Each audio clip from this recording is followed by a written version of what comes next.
ফ্লেক্সটা ঠিক করো। নিয়ে রমরমা নেশা বাণিজ্যের বিরুদ্ধে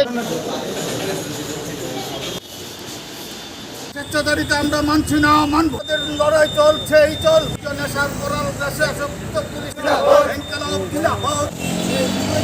আপনারা লক্ষ্য করেছেন আমাদের গোটা রাজ্যে আইনের শাসন সম্পূর্ণ বিপর্যস্ত।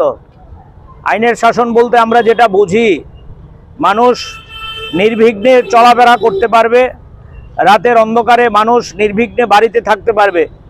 কিন্তু আমরা লক্ষ্য করছি গোটা রাজ্যের সাথে আমাদের এই বনমালীপুর এলাকার ধলেশ্বর, চন্দ্রপুর, আশ্রমচমনি থেকে শুরু করে আমাদের এই ধলেশ্বরের যে অলি গলি আছে, এখানে নেশার উপদ্রব।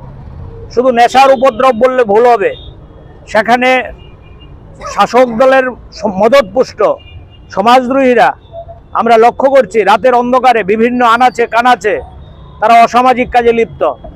মানুষকে ভয় দেখায়, ছিনতাই করে, রাতের অন্ধকারে চুরি করে। এর মধ্যে গত 1 মাসে এই ধলেশ্বর বনমালীপুর এলাকা একাধিক বাড়িতে সেখানে চুরির ঘটনা সংঘটিত হয়েছে। কিন্তু আমাদের রাজ্যের মুখ্যমন্ত্রী বিভিন্ন জায়গায় বক্তৃতা করতে গিয়ে বাজার গরম করছেন, বলছেন নেশা কারবারিদের ছাড়া হবে না, যারা আইন শৃঙ্খলা নষ্ট করছে তাদেরকে পুলিশের জালে তুলে দেওয়া হবে। কিন্তু কি করে সম্ভব? এ তো মণ্ডলের রাজত্ব চলছে, প্রশাসনের রাজ তো আমাদের রাজ্যে নেই। মণ্ডলের নেতার কথা ছাড়া কোনো আসামি গ্রেপ্তার হয় না।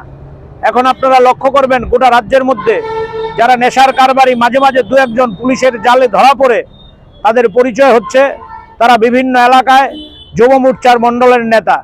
সম্প্রতি খয়েরপুরের ঘটনা আপনারা লক্ষ্য করেছেন। গতকাল আমরা লক্ষ্য করেছি ঊনকোটির জেলা সভাপতি যুব মোর্চার, উনি সংবাদ মাধ্যমে হুমকি দিচ্ছেন চামড়া তুলে লবণ লাগিয়ে দেবেন, ওনার বিরুদ্ধে কথা বলা যাবে না। এই তো চলছে গোটা রাজ্যে। এইসব ঘটনার প্রতিবাদে সিপিআইএম পূর্ব আগরতলা অঞ্চল কমিটির বন্ধুরা আজকে এখানে সমবেত হয়েছেন। পূর্ব আগরতলা থানার আধিকারিকের কাছে তারা ডেপুটেশনে যাবেন, স্মারকলিপি দেবেন।